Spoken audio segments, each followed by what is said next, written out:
Hello and welcome back to another episode of Tash Teaches. I'm Tash, and in today's video I've got something super exciting to share with you. You may have seen about 8-ish days ago I posted a video entitled, what was it called? I built the world's best MIDI controller. And in that video, I've got a bit of hair in my mouth. Ugh. In that video, over the space of an hour, I walk you through, start to finish, how I went from total scratch to building what I called at the time the Gestural MIDI generator using Claude code. And effectively what this tool was it allowed me to do squiggly doodles and then convert those squiggly doodles into MIDI notes that I was then sending to my Bitwig, but you could send them to any DAW or even hardware synth. What I'm really pumped to share with you today is that I've been working furiously behind the scenes over the last 8 days and have transformed this rather janky Gestural MIDI generator.versal app into a full-on platform, which I've now called Sequins.music. Excuse the pun, Sequins.music. And the point of this is it is a fully browser-based, intuitive MIDI generation suite of tools. And of course, the first tool that, again, let's take a little look at what it looked like then. I've built Gestures. Well, hey, now Gestures is the first in a suite. The reason I call it that is because I'm building a bunch of other very interesting, unique sequences that you can use to generate fun MIDI notes. Let me just get my fat face out of the way. You can use this tool right now in your browser to generate really cool evolving patterns in Ableton or Bitwig or Logic, or even to trigger your actual hardware synths. So what's really cool about this is that I actually discovered this library called WebMIDI API, WebMIDI.js, which is a JavaScript library that allows you to run JavaScript code in your browser and then send it out as MIDI. What does that mean? Well, it just means that I was able to technically vibe code my way through to creating really my favorite tool I've ever used. So let's get started in today's video. I'm just going to talk you through how you can today have a play with this, get started, and ideally give me some feedback on how I can make this better. Sequins is currently in beta. I will be charging for it eventually, but if you sign up now, for at least the next week or two, I will be gathering feedback, and you will, of course, be a vital part in helping me make this into a really killer tool. So, how do we get started? Obviously, we're going to sign up. I've already signed up, so I'm just going to log in with my GitHub, and that will take us through to the new browser window, or the new interface. I'm going to move my camera again out of the way. So, what is this? Well, this is a sort of, I was inspired by MS Paint, believe it or not, being a 90s kid, and I wanted to create something where I could transform just squiggly doodles into music. How do we actually get started with this? Well, I'm on a Mac, so I'm going to be showing you how I do it on a Mac. But frankly, I don't know how you set this up on a PC or Linux. Hopefully, somebody in the comments by the time that you are watching this video has created a very detailed and helpful guide on how you should set this up on a PC. But for now, I'm going to show you how to set this up as if you were on a Mac. So the first thing I want to do is open up Audio MIDI Setup, which if it doesn't look like that, might look like this for you. I want to go up here to Window and open Show MIDI Studio, and it may even look something like this, just a horrible mess of everything that you've ever connected to in your entire life. If you go up here to this little sort of notes icon thing, you then have a bit more sanity. I'm just going to double click on this IAC driver. Yours, if you've never heard of this or never played with this, will be offline. So just turn it online, and if you don't have a bus, just press this plus and it will create a bus for you. You can actually create as many as you like. Well, I don't know as many as you like, but you can make a lot of them. Once that is done, you can then actually go back to Sequins, and if you refresh the page, if it's the first time you've ever actually been on here, it's probably going to ask you, it's going to pop up here, and it's going to say, allow Sequins to connect to your MIDI, and it will say allow or deny. Obviously, you need to allow. Now, one quick disclaimer, this will not work on Safari. It probably also doesn't work on Brave. I know that Safari, absolutely, it will not work. You'll even find if you go on Safari, I've put a block message that tells you to download a better browser. But once you are connected, you should now be able to click MIDI, and you should see MIDI connected here. And you've got a drop-down menu to select which device you want to connect to. If you were connected to, I don't know, something like, you know, a digitone. This is a digitact, actually. But if you were connected to something like that that receives MIDI via USB, you'd be able to select that here. I'm going to select IAC driver bus 1 because, of course, that was what we just set up here in this environment. Now I'm going to go back over to my DAW of choice, which is, of course, Bitwig. And if you've never set this up before, under controllers, you should now see the option IAC driver bus 1. I'm going to select that. If you don't see it, which you really should, I don't see why you wouldn't, just do add controller, generic controller, and then select IAC driver bus 1 here. Boom. Lovely. Now, in order to just demonstrate this, before we dive into some more complexity, I'm just going to load up a little piano sound here, because I think it's truly wonderful to express oneself with a nice felt piano. So let's just whack that in. For reasons that probably aren't too interesting for you, I'm also just going to slap a note length on here. We'll just make this full length, because even when I play piano in real life, rather than sequencing it from my browser, I tend to keep my foot down on the sustain pedal almost continuously. Now, if I were to go back over to Sequins and just draw a note, whoa, hey! Straight away in Bitwig, we have MIDI coming through. I'm going to stop that for a second. I'm just going to press Command Z to undo. Why do we hear something? Well, of course, this is sending it out of IAC bus driver 1, and Easy Keys is currently receiving MIDI from all ins, which means it could be coming from Sequins, or it could be coming from me tickling some ebonies and ivories over on my right-hand side. For the sake of making sure that we aren't triggering the wrong thing with the wrong thing, I'm going to change the input here to IAC driver bus 1, and for now, I'm actually going to select channel 1. That's because, as you can see, by default, we are drawing on channel 1. Cool. Now that we've got that set up, let's go back to Sequins, and I'm going to explain to you kind of how this works. Well, from the bottom to the top, we have all of the notes in the chosen scale up here. So let's select a scale. Let's not use C major because it's a bit lame.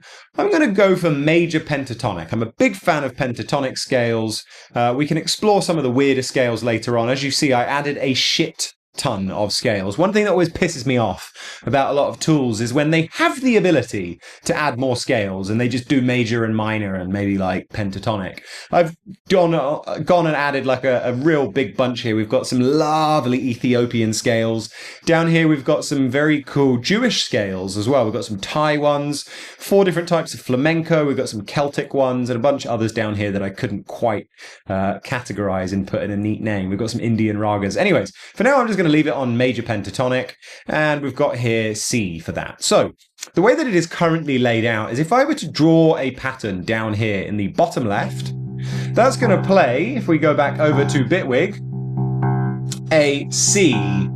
So let's pause that for a second by pressing the spacebar. If I were to now move this note all the way up to the top, 10 points if you can guess what note it's going to be. Well, it's actually going to be a B. I promise you it will be a B. No, actually that's coming out as an A. For some reason, it's because of the fact that we're in pentatonic. If I were to go back to major, you could see that this is, of course, now A, B. It's a B. And that's because of the fact that from bottom to top, you have down here 2 octaves of the scale.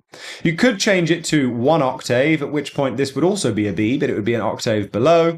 But the way that I've set this up was the fact that I didn't want to have a sort of infinitely scaling canvas where you had to scroll up a lot to draw higher notes. I thought it might make sense more just to pick the range of the notes on a per note basis or a per pattern basis, which is why down here you have this control that allows you to, per pattern, decide how much you split this range. So if you were to select 1, this would be a C3 and this would be a B4.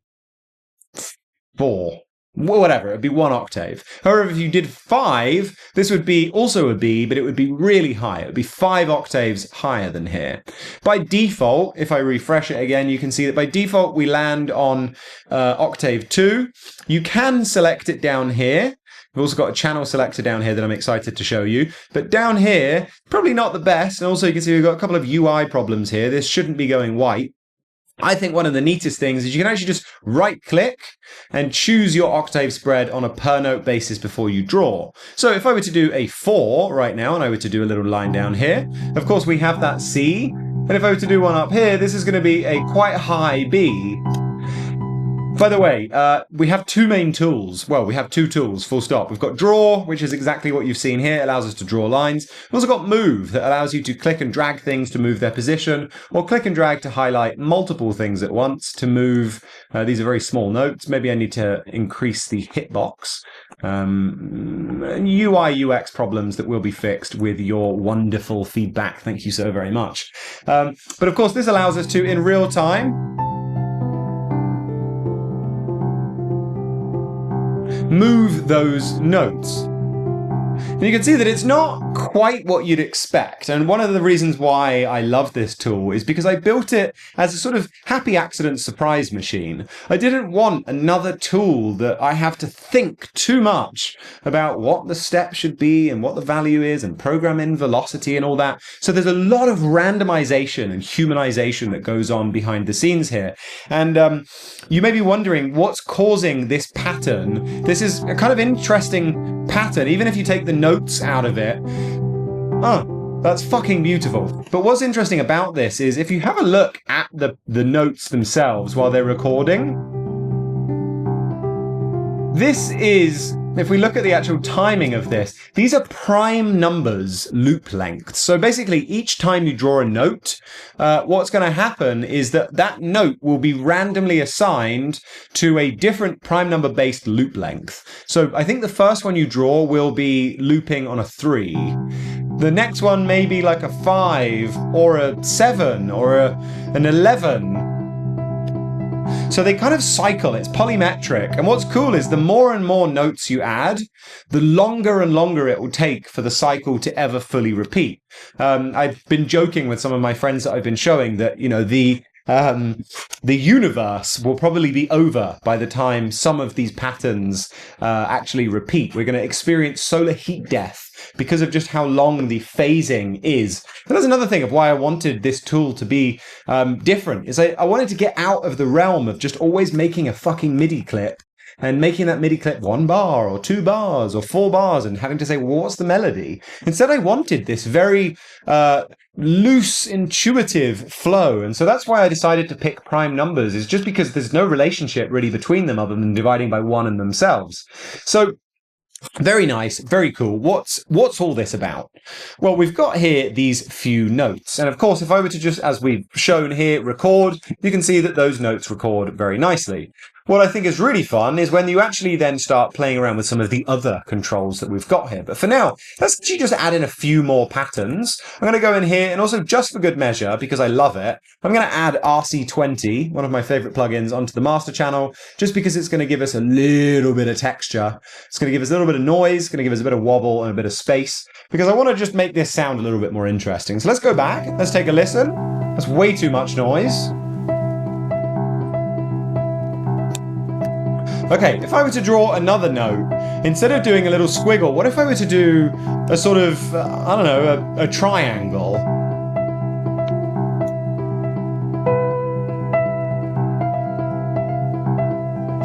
Absolutely beautiful. Maybe we like this, but we want to experiment with moving the triangle to a slightly different position. We should probably also be recording this MIDI.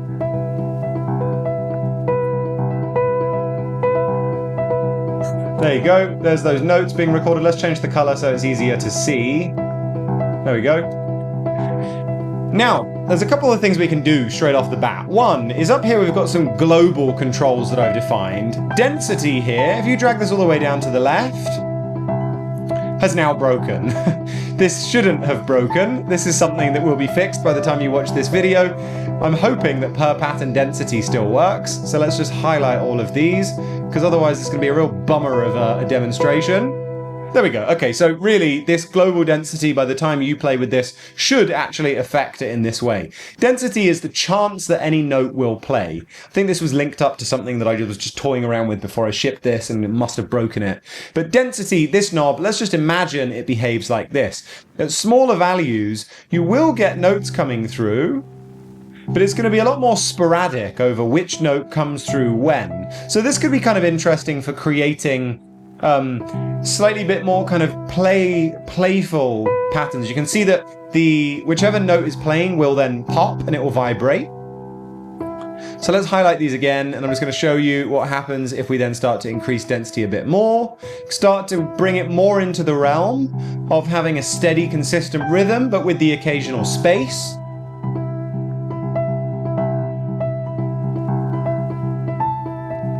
Really lovely. I like to keep it at 100%, but maybe bring it down a little bit when you want to like actually just bring back the energy a bit. Now, hopefully I haven't broken these other controls. I'm going to skip Bloom for a second. Dynamics is set at 50 because that basically just means that it's the velocity that you played it at. Also, I forgot to mention that velocity is a bit random, but it's also dependent on how fast you draw a line. So if you draw a line fast, it should end up becoming, or at least tend towards being a slightly higher velocity. Now this dynamic, if you bring it to the left, it won't bring the velocity all the way down to nothing for all of the notes. Yeah, I've broken the global controls. That's a real bummer. I'm going to have to show that to you in a future video, but by the time you play with this, it should be working. So let's go here. Dynamics allow you to basically shift the overall feel of those notes down. So if I bring this all the way down to nothing, we still have the relationship between the notes in the way that they were drawn, but on a lower scale. Likewise, if we bring this back to the middle, as we start to increase, it's going to make everything relatively louder.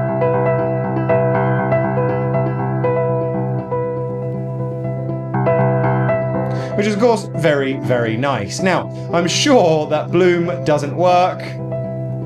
No, unfortunately it doesn't. Again, this will work by the time you play with it. But Bloom is a pretty cool feature that allows you to restrict the possibility of which notes could be played.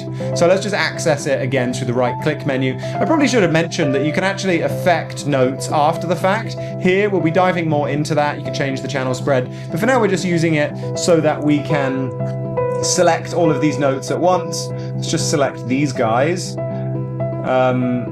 Bloom allows you to scale down the notes. If I bring this all the way to the left, you just get roots.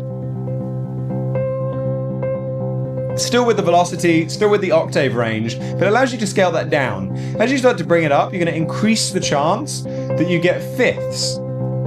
Occasionally we're going to get a fifth coming through. Maybe if we also have some more notes in the correct positions for that. I can also click and press Command A to highlight them all, or Control A on a PC. So as we start to bring up this Bloom, you can actually play this like really live. If we go back over to Bitwig, you can see that from up here, we scaled this down to just octaves, and now we're starting to bring in some more notes. So I'm just going to play this fader. Really, really beautiful. We can bring it down again. You would usually play it up here in the global parameter, but we can now scale this up. And as you start to get up to around 80, we start to have, I believe, more and more chance to leave the pentatonic scale. Until we get to 100%, we now have access to all of the notes available. So let's just make sure that I haven't done anything that we shouldn't. Okay, yeah, fine. So Bloom, super helpful. It's a nice way of being able to scale that. Now, one thing probably worth noting as well is that these global controls are all pattern based as well. So right now, if we go back to here are all of the notes playing. What if I wanted to exclusively make this one and this one happen less? Well, I could highlight both of those and I could bring the density down to 0, and then now I'm not going to play at all. So as I increase this, maybe increase the density to make these harder when they do play.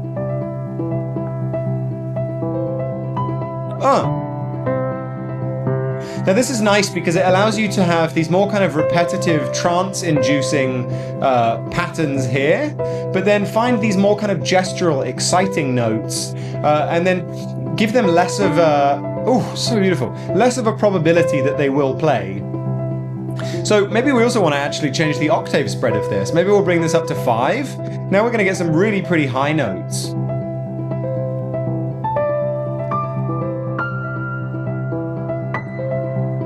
bring it down a bit.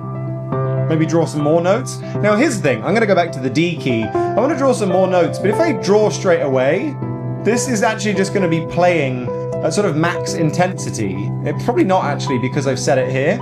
But if before we draw, we right click and bring density down, we can decide ahead of time what the octave spread should be in the density. So I'm actually going to say I want a pretty high dynamic, not super high octave spread of 4, I'll do 5, I'll do a 4. I'm going to bring the density down a bit because now if I do something up here, it's not guaranteed to play.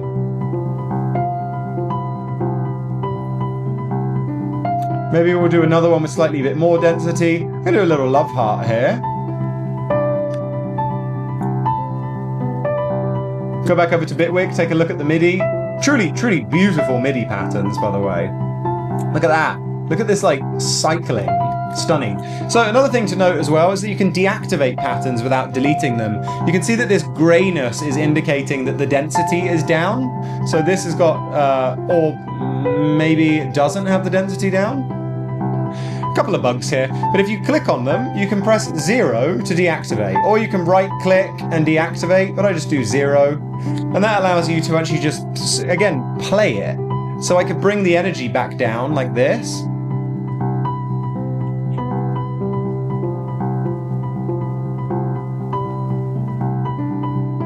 Bring this in again, maybe bring the triangle in.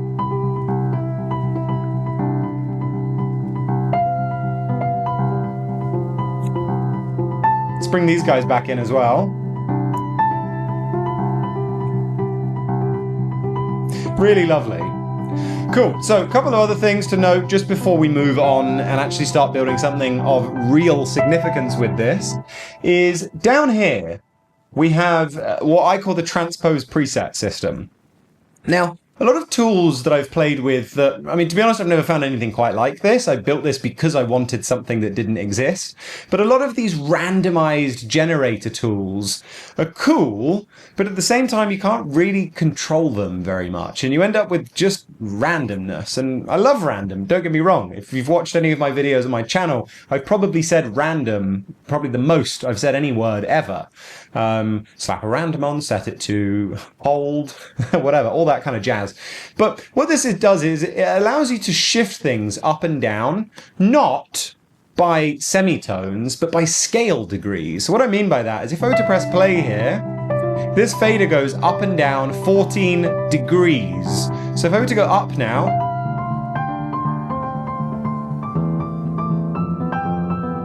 you can see that it's shifting every one of them the appropriate amount in the scale, which allows you to have a very playable experience. I can double click this fader to go back to Unity. Really lovely. We can go up. Go down. And of course, all of this is being reflected in the MIDI that is being generated. I'm going to pause it again there because you may be thinking, okay, but what's the point of that? You know, it doesn't really feel very playable, which is why I created this. These are the Transpose presets. And right now they're all set to 0. These are scale degrees. If you click on here, you get this pop-up menu that allows you to effectively select one of the values that you like here and map it to a button. So let's first find what is a scale degree that we like. Oh, let's just press play.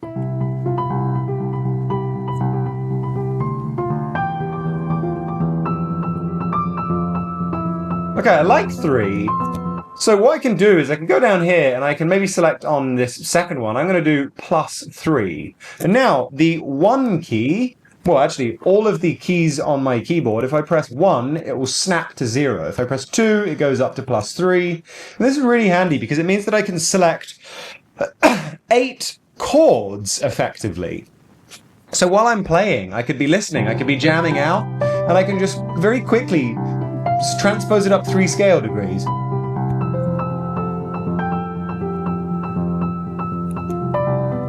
Really lovely. What about another one? Why don't we go up 4? So now I can go... Why don't we go down 2, which would be going to a minor chord?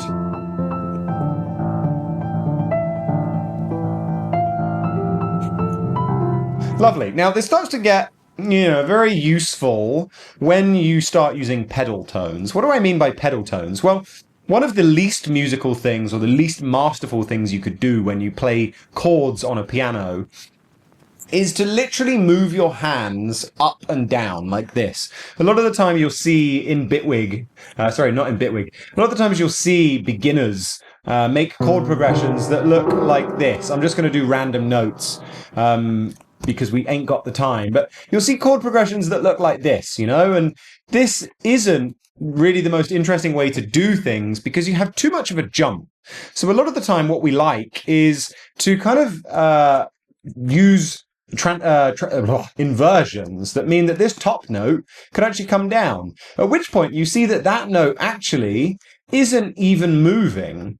So maybe we actually have a D sharp going through every single one of these notes. This is what's called a pedal tone. It's a note that does not change as the notes around it do. So what I've done is I've set it up so that if we actually just go back here, now might actually be a good time just to demonstrate something. Say I like this pattern, I want to come back to it later, but I want to delete everything. We can just press this save button, and the save button will ask us for a name. I'm just going to call this YouTube TY. We'll call it YouTube Sequins Demo, and I click OK, and it will actually then save that file as a JSON file with all of the relevant information baked into it. It's a fucking giant file. But if you were to now refresh your page, oh no, I've lost it. You can now load that JSON file. If you find it, here we go, YouTube Sequence Demo. It bakes in the scale name and we're back to good. Very nice. We go in here, connect MIDI. There's it just as it was. I'm going to clear this now because I want to demonstrate the pedal note function. So let's start with, let's do just a simple note down here. If I were to move this up and down now, obviously it's moving that note. I think one of the most delicious things that you can do is to solo over a droning bass note. And I know this isn't a bass, it's a piano, but for the sake of this, let's just call that our bass. If I were to now find another note somewhere, let's just have two notes on here. As I move this up and down, what I could do is I could go to this note and I could right click and I could turn off Transpose. There's a shortcut for that as well. When you click it, if you just press T, it will turn off Transpose. We've got a fucking weird, huge distance between where that little tooltip should be showing. But yeah, let's turn off Transpose and you'll see the difference now as I scale this is only going to transpose this note. This will stay where it is.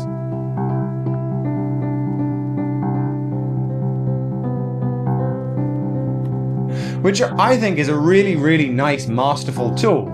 So let's set this up so that we have 0. It goes down to -2. Maybe we'll actually even do -1.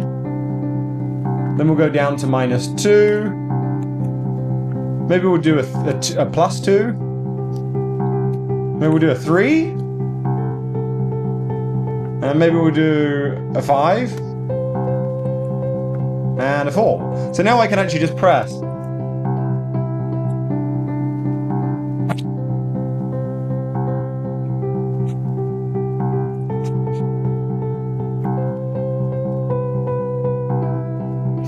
Really, really lovely stuff. Obviously, we only have one note moving right here. So why don't we add something else? I'm going to go and increase the octave spread. We're already at 4. I'm going to do something up here that could serve as a sort of melody. So let's just do, I don't know, that shape. Let's see what this sounds like. Let's increase the dynamics a bit. Now, if I were to now shift this,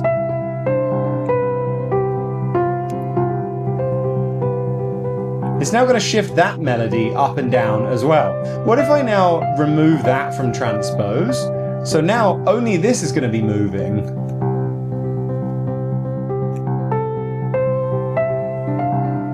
Which is just so musical. And of course, if you look at the MIDI, it's just absolutely stunning. Let's go ahead and record that.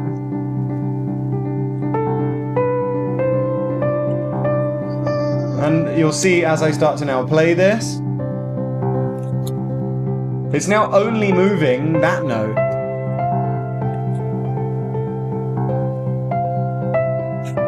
But maybe we want another note that does move, so let's add something in here.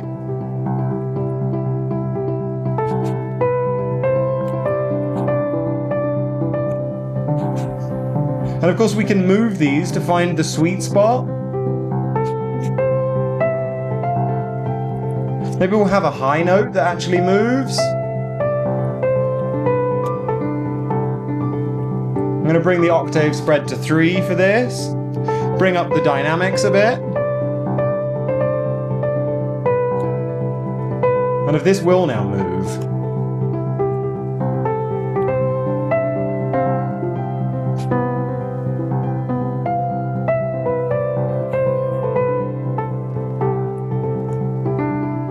Maybe we now actually do want this to move. I'm going to bring Transpose back on.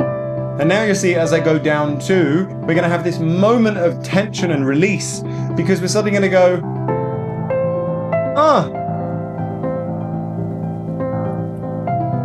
And then I could turn it off again. Just press T. I guess the T key isn't working right now. So now I can actually turn this off while it's in a different preset mode to suddenly jump. Oh, my heart is breaking. It's so beautiful. Look at this stunning MIDI as well. I'd never make patterns like that. Maybe we'll go up to like 3 now, or maybe to 7.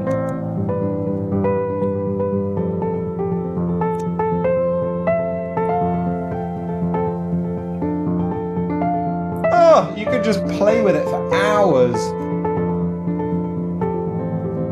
I'll go back down to that minor chord.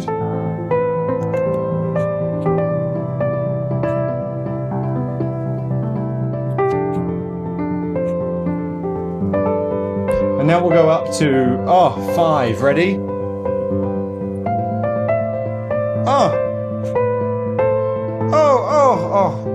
Let's do some more patterns.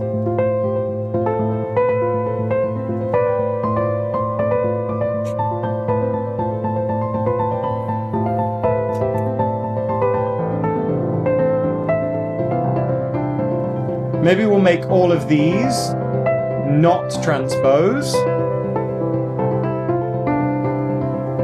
Go back up to 5. And now let's look at the MIDI. I mean, look at that. That's just such... Go back to...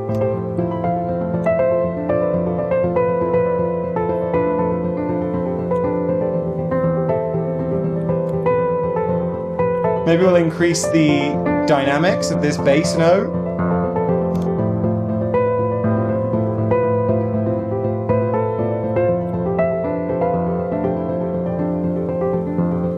Go back down to the minor.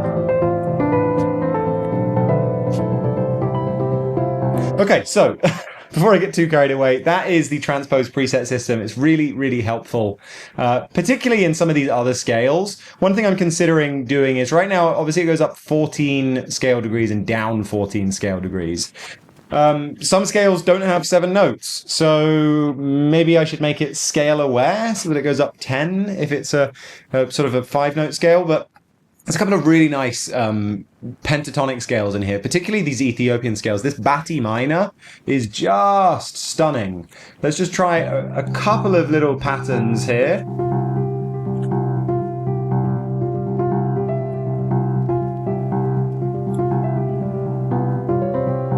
Oh wait, we've gone to double harmonic minor. Nice. Let's go down 2.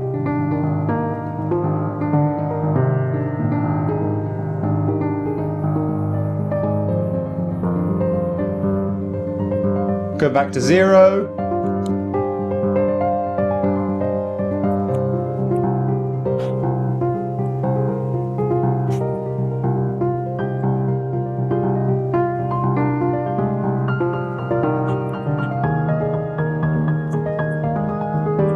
Obviously you can undo a bunch and then bring them back in.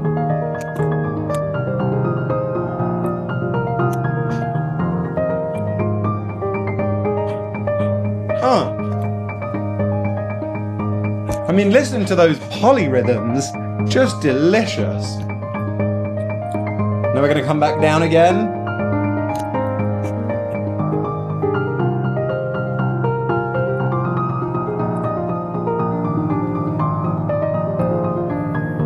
Okay, I'm going to stop that now because I want to show you a couple of other very cool features. Because right now, we've been using a piano. And a piano is obviously very, very nice. Yay, we love that. Really great stuff. But this is where Bitwig now is about to just show up all other DAWs on Earth. So I'm just going to deactivate this for a second. And let's just go ahead and add a polymer. Because I just want to show you how easy it is to create truly mind-boggling patterns, just like really, really delicious sound design. So for now, I'm just going to take a tiny little pluck here, okay? So I'm going to do a little pluck. I've got a delay and a reverb as a send here. So why don't we just send this through to the delay a bit, send it through to the reverb. I'm going to go back here, and I'm going to select a different scale than we have. Get out of here. I want to select maybe, what have we got here that could be nice to play with? Scottish pentatonic. Why don't we go for, let's do a Japanese one. This Akebono one is sick.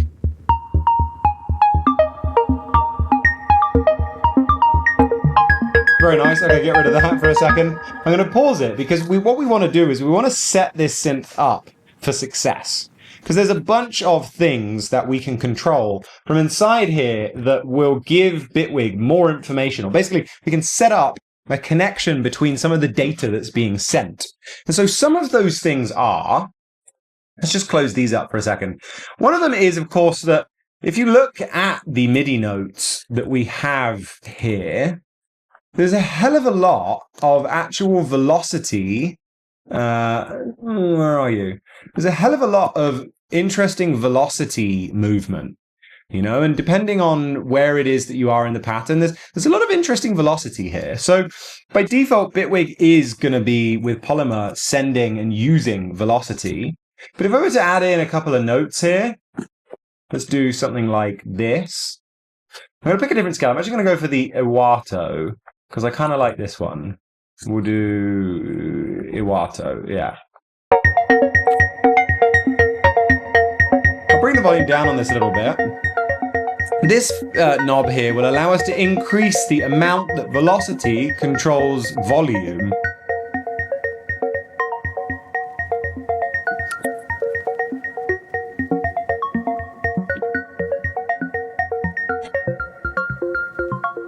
I'm actually going to go back to Akebono because I realized the reason why it was sounding strange was... Oh, fucking hell. That's something I need to do, is to stop keyboard focus. But yeah, so we've got these notes here. Let's just delete some of these. We'll just delete completely. We'll do something like this.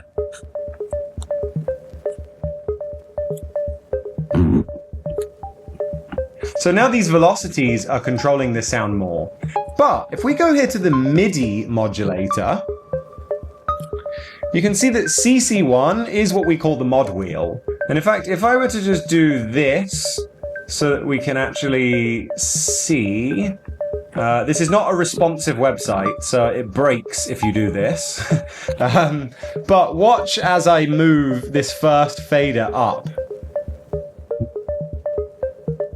That corresponds to this value here. So we actually have the ability to control parameters from in here. This is CC 107, 108, and 109. So let's just set that up first. So we've got CC1. I'm going to go here. We've got 107. Then we'll do CC 108. And then finally we'll do CC 109. Now each one of these, if we put these to different positions, will now adjust these values. So these could be used to control certain things. Why don't we first set up mod to do something?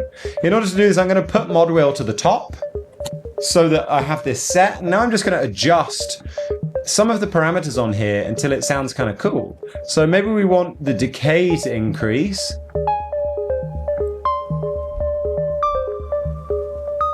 Maybe a bit of skew, bit of noise, less attack. Maybe a bit of feedback or phase modulation. Cool, so what now happens is that if I go back to the thing,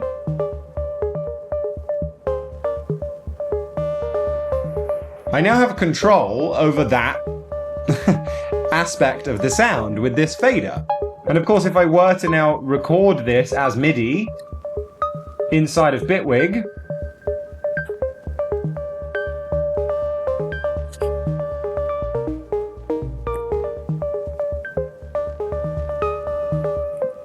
and pause this, we go back here and have a little look. That's actually been recorded in channel 1 controller.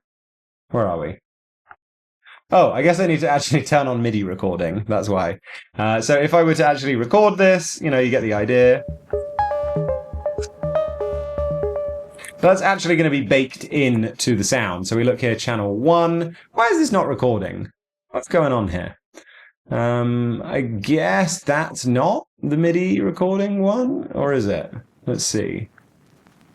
Is this MIDI coming in? I wonder if this has anything to do with this. This should work. By the time you play with it, it will work, but it allows you to, in theory, record that in directly and actually end up with that MIDI. Of course, you could record to audio, that would work too. But some of the other things are, if we go down here, let's put these at the bottom. I've set it up so that 102, 103, 104, and 105 are kind of like I do with the random modulator. So I use this guy, what is it? I call it random. And usually I have it set to sync and then hold. And that just means that every time a note plays, we get a different random value. But I've set this up here, so obviously, you know, if you're in a different DAW, you might not have access to this thing that I do all the time. But this means that every time a note plays, you're going to be getting a different random value. This can be particularly nice for just further manipulating that sound to have a really interesting randomization every time. So if I click this, I'm going to map this to, say, decay.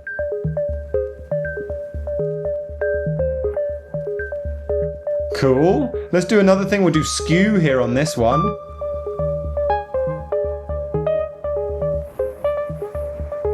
Maybe we'll do one with the decay here.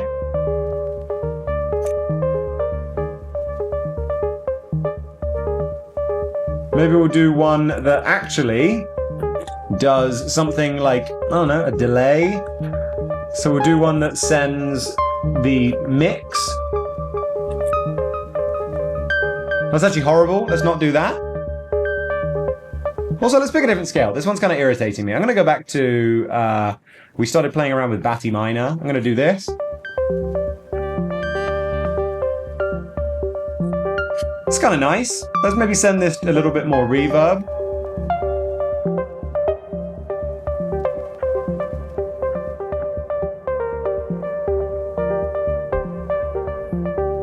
Let's also make the mod wheel go a bit more extreme.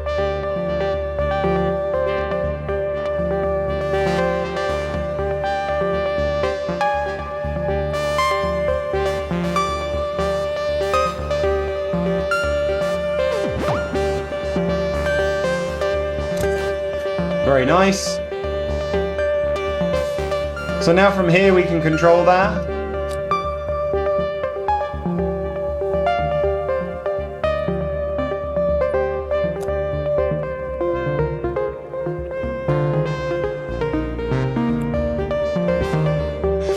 Very cool. You get the idea. You can send all sorts of like fun notes into here and then use these modulators to do something kind of interesting. However, it's not super cool when you only have notes being sent onto one channel. So that is why we now have the magic of multi-channels. So I'm going to go out of here for a second. We've got our, I'm going to call this pluck. I'm actually going to turn off all of the shit that we had done here, just because of the fact that I want to actually build this from scratch, or actually like modulate some of this stuff from scratch now that we have two sounds playing. So if I were to go later on now, first, let's just call this piano. I'm going to change, we've got this one at channel 1. I'm going to go to this pluck one, and I'm going to change the input to IAC bus driver channel 2. Which now means that, like down here when we had the ability to choose a different octave, we can also select a different channel. Same way it works with if you right-click, you can pick a different channel. If we clear this for a second, let's actually draw on channel 1 for the piano. So let's get this playing. Oh, I guess piano needs to be enabled for this to actually work. There we go. So now we have this piano playing. If I were to change channel now,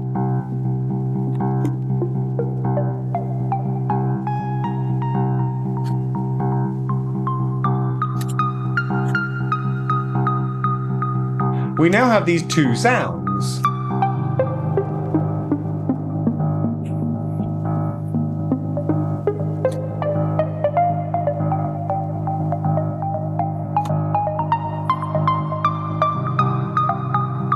Oh, absolutely stunning. Let's create a new sound. I'm going to go here, do IAC bus driver 3, and then let's create like a little pad sound, I guess. I'll do a slightly longer attack, a big release. Still same key, turn that off. This isn't a Bitwig tutorial, so I'm not going to like labor over this stuff. I'm going to put a giant reverb on this. Let's just put maybe a tiny bit of modulation to the skew. We'll do per voice. And bring the volume down a little bit, because now, let's call this pad. I don't know if this is actually even going to sound good. But if I now go and add a third channel,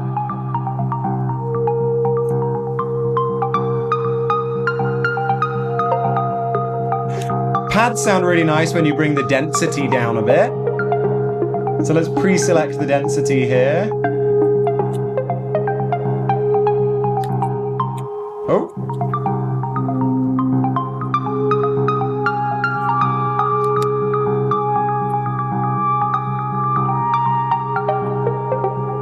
Maybe we'll do an LFO on the panning as well, on a per note basis. We'll take this LFO to change the speed of this LFO.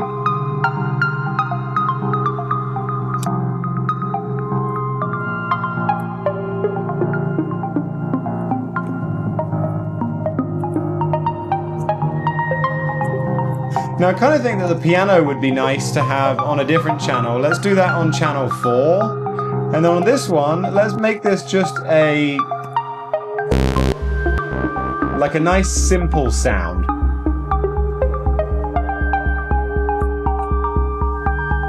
No effects. Now as I go. Also, key thing here is I can actually rename these just so that we know what they are. I could solo them. So there's just the bass. There's just that pluck. There's the pad. I could solo multiple at the same time. I could also mute them. So let's just rename this. I'm going to call this bass. This is purely cosmetic. It's just for it to be tidy for you. We'll call this pluck. We'll call this pad. And then these are keys. Very nice. So now we've got piano. Let's put this here, channel 4. Let's now add some keys. So channel 4.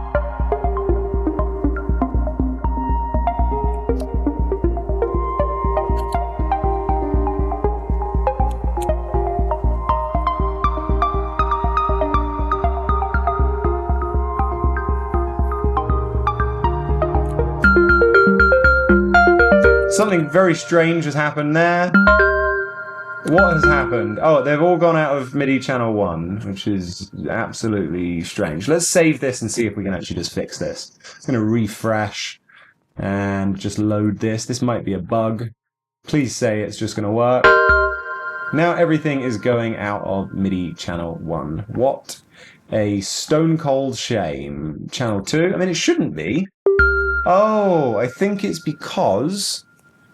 No, there's no reason why. Let's solo these. I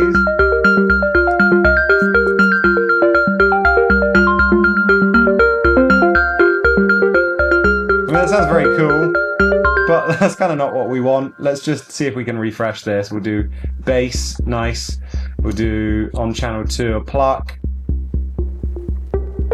Channel 3, we'll do some sort of pad. I'm going to make these have less density, but be a slightly higher octave maybe. Let's bring the volume down on that pad, and then we'll do a piano here.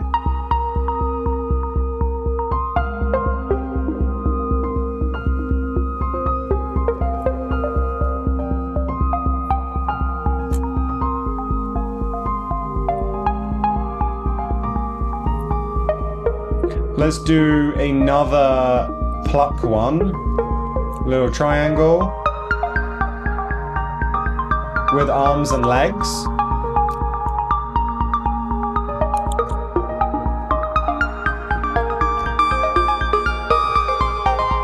And of course that mod doesn't have to just be on one thing. Let's call this bass. We could take, actually on the channel itself, if we do MIDI, rather than on the instrument, this will allow us to control actually the volume of the clip itself. So we could increase the bass volume as the MIDI CC goes up. We could even then, I don't know, add some more sub.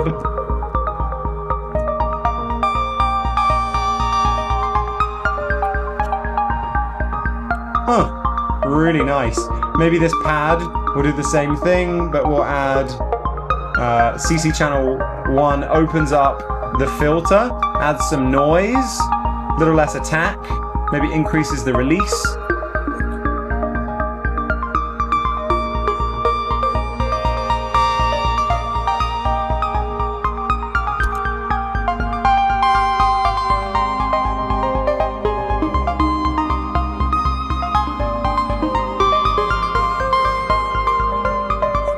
Maybe we want to bring the octaves of these down a bit, because they're a bit excessive.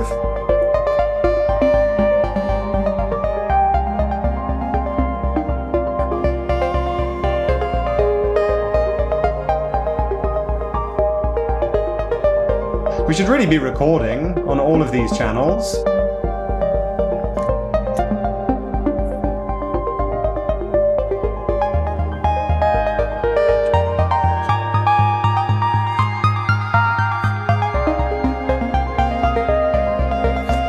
We can also change scale mid doing something to see how it feels.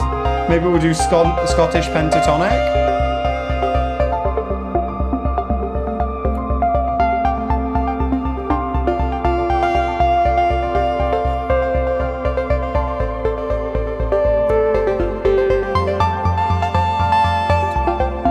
Now I'm just going to pause this one more time because I want to point out something else that's really, really cool. In Bitwig, for some reason, this behaves a little different in Ableton. It actually locks to the grid way better in Ableton. But one of the things that you'll notice is that if I had the MIDI, if I had the metronome going and I was playing it here, it's completely out of time. I could change the tempo, and it doesn't really give a fuck what's going on inside of Bitwig. So that's why we actually need to set up clock syncing. So how are we going to do that? We're going to go here into the Bitwig settings, and I'm going to go to synchronization, and sync method, do MIDI clock, and put in IAC bus driver. Now, for some reason, I don't know why this is, but in Ableton, it's bang on the grid, but in Bitwig, you have to delay it by, I believe, around 50 milliseconds. Now, if I were to put my metronome on so that you can hear this, as soon as I press play here, it's now playing in Bitwig, and it's getting the tempo. So 123, 123-ish, there's a little bit of fluctuation there, but it's in time. If I were to change the speed, it goes. Yeah, you get the idea. So let's bring the tempo down to something more meaningful. And I've actually got here a little deactivated group of drums, because I want you to see just how cool of a tool this is when you just mute these things. So let's mute some of these sounds. I'm going to go to channel 1 and just add maybe another little note here. Bring mod down, and then let us just see what happens when Juan plays all of this live. So let's come back to this view. I'm going to get rid of these clips, and let's just record in some of these MIDI notes. And we're going to record it in with these drums playing. I'm going to press play. Nothing will happen. I'm even going to select record. Nothing will happen until we press play. So let's give it a go. Got to turn off the metronome.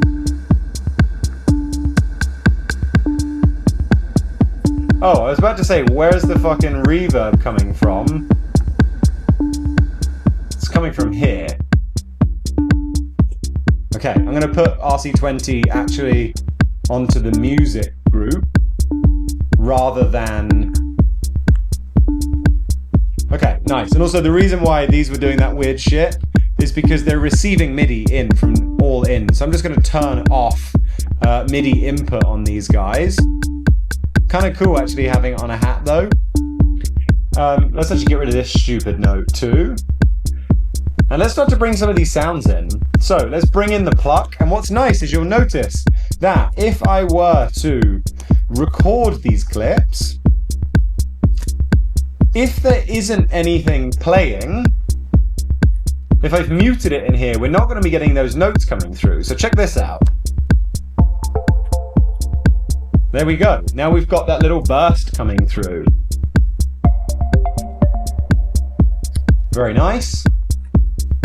Maybe I could even move the bass down. Real nice. Okay, let's play a bit of the pad.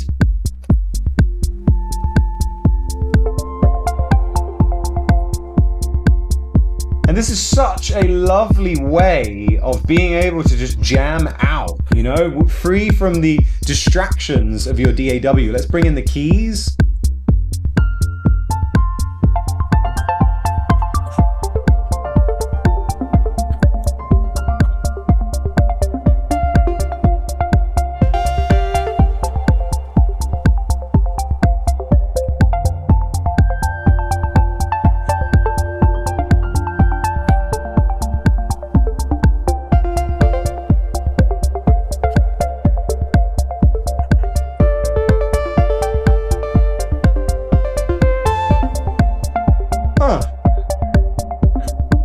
Maybe we can actually bring in some more patterns.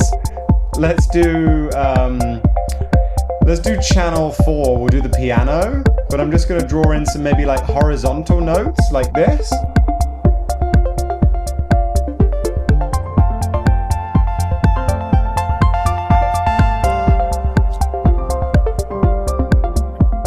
And of course, don't forget that we can actually highlight these notes, bring down the density a little bit, even the dynamics.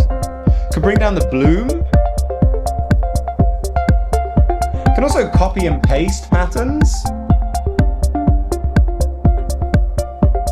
If you like something and you want it to just copy and paste and move it somewhere else.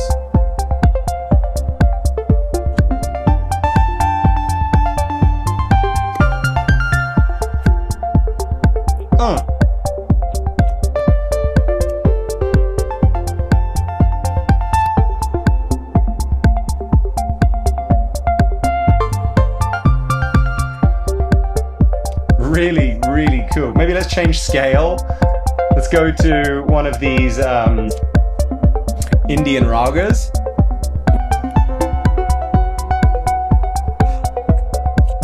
Let's bring the pad in.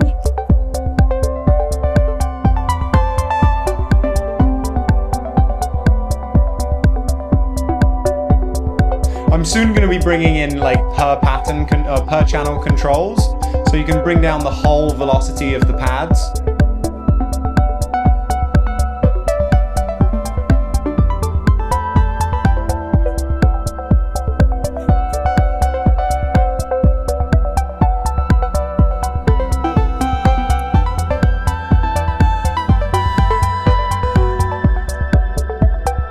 And of course, these controls can be set to other things. So we can even actually just have on, say, this music group, we could select that we want MIDI input on the group to come from all ins. I'm going to select a MIDI input. Okay, that seems to have crashed it. I guess you can't do that.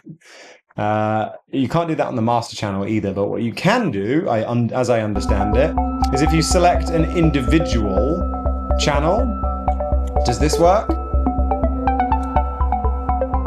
Yes, it does. Yeah, nice. So long as you don't do all ins, we could select now, say, 107 here, and I'm going to use this on the actual music group to just make shit go crazy.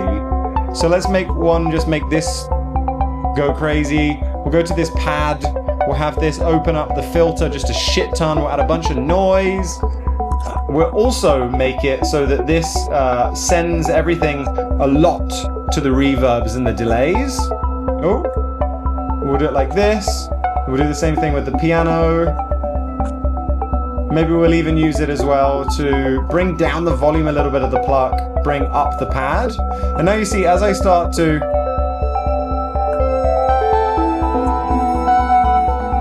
I now have two separate controls, and I can have four, you know, which is just really nice. Now we'll bring the drums back in.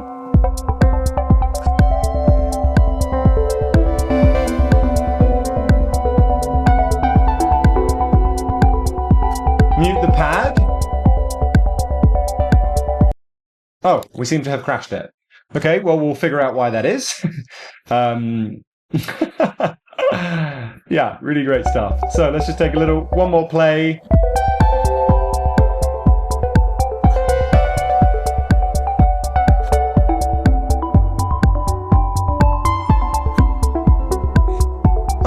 Let's do something a little crazy now as a scale.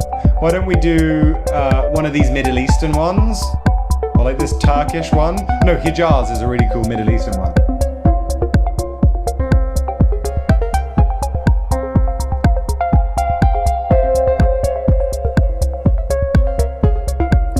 I kind of want the mod on the bass to make this bass go really fucking chunky.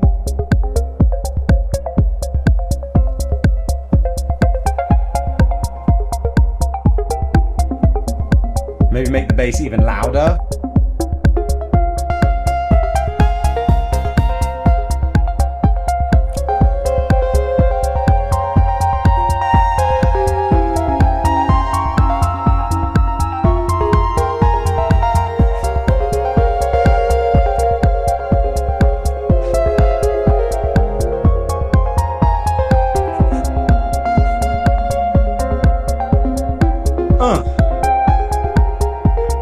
To make this pad do a little less.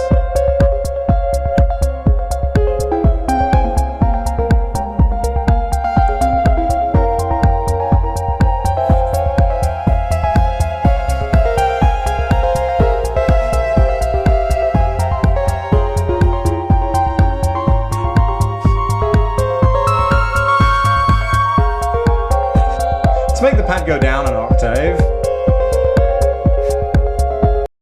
Okay, well, it seems to have crashed again. So that is a perfect time to actually take a little break here. I'm going to save that. I just want to see if this this preset that we have set up here could be interesting to explore as well. Because I'd set up a couple of nice little pieces. Okay, here we go.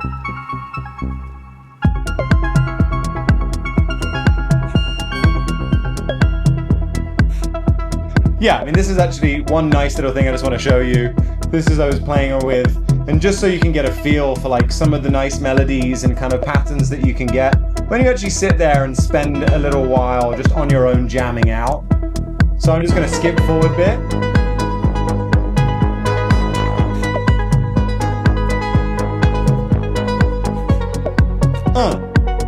And as you can see, this one actually did record the MIDI in.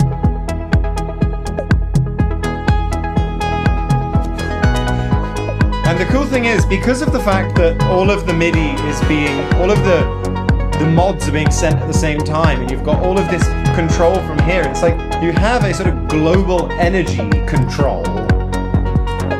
You'll see as it starts to get really nuts here.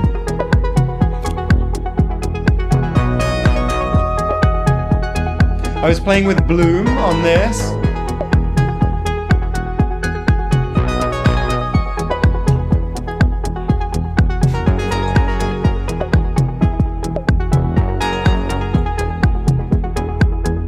Anyways, let's just stop that. Get out of here, Bitwig. Okay, so thank you so much for sticking around for an hour to check out gestures. I would love, sorry, I had a bit of a burp after this raspberry sparkling water.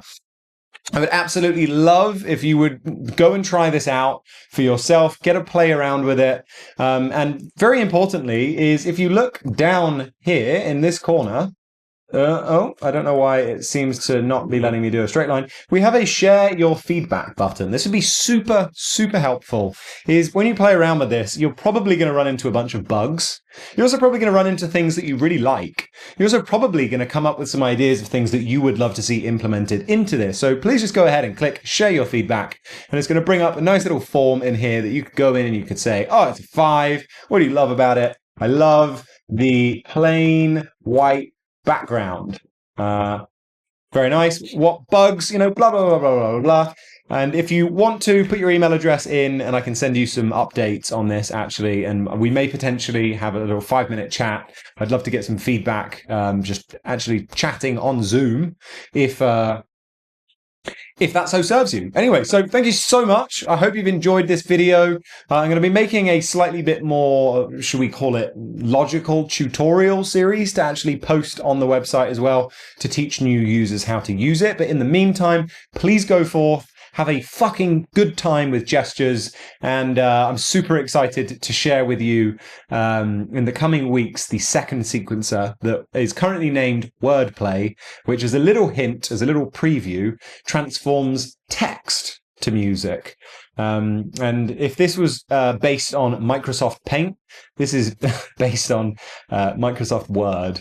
So anyways, I hope you've enjoyed it. If you did, like, comment, and subscribe. If you know any cool tech music people who would enjoy playing around with this, then please send this over to them. Also, if you are a front-end developer, with also maybe a love of music and creativity, please do reach out to me, because I'm looking to actually hire some people to bring on board for this. I don't imagine that I'll be able to continue to build this whole thing on my own, so please do reach out. But in the meantime, happy Friday and happy sequencing.